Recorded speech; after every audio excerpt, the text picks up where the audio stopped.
Bonjour à toutes, bonjour à tous, je suis Harmonie, l'animatrice de votre nouvelle chaîne qui vous est entièrement dédiée. À vous, assistantes, assistants maternels et parents.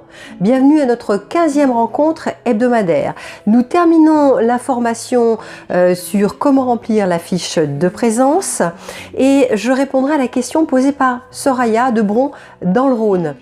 Quelle est la différence entre le délai de prévenance et le préavis? C'est parti. Une fois le mois d'octobre achevé, faites les cumuls de toutes ces semaines. Dans la ligne cumul, du total des heures réellement à payer et à régulariser, des heures complémentaires, des heures à majorer, de l'absence de l'assistante maternelle ou de l'enfant et des congés payés pris par l'assistante maternelle que vous reporterez ici. Dans notre exemple, elle n'a pas pris de congés payés. Puis vous convertissez le montant des heures complémentaires et à majorer en salaire. À régulariser que vous ajouterez à la mensualisation qui est due ce mois-ci. Attention, n'oubliez pas, si nécessaire, de déduire l'absence de la mensualisation par proratisation. Pas de panique. Nous verrons ce calcul dans un prochain rendez-vous hebdomadaire. À cette mensualisation ou nouvelle mensualisation, vous appliquerez bien la prime de l'augmentation du pouvoir d'achat. Vous pouvez vous reporter au blog ou à une rencontre hebdomadaire ultérieure. Nous en avons déjà parlé.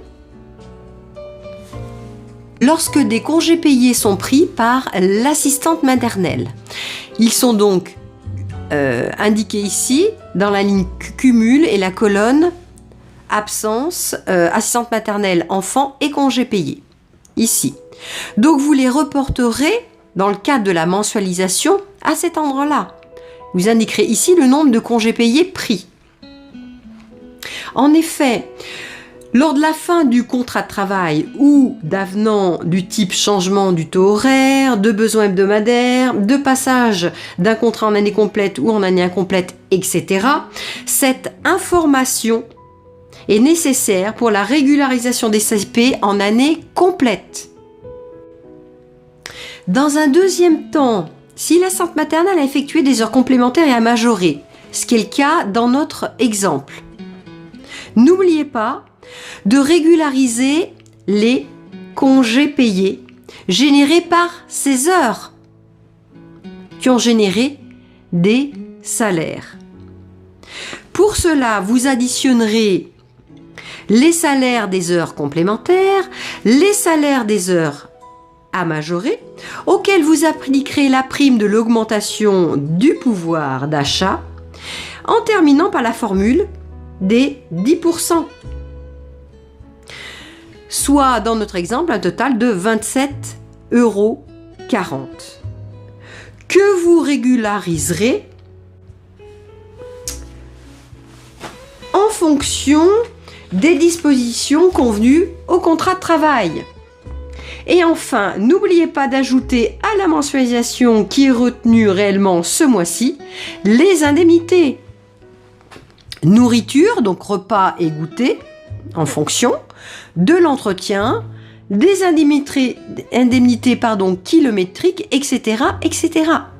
Pensez à signer, dater, en ajoutant lu et approuvé. Vous pouvez indiquer ensuite le total en fonction des choix et de l'accord contrat de travail. N'oubliez pas que ce document va être utile à l'employeur pour faire sa déclaration auprès de Page Emploi qui va éditer votre bulletin de salaire.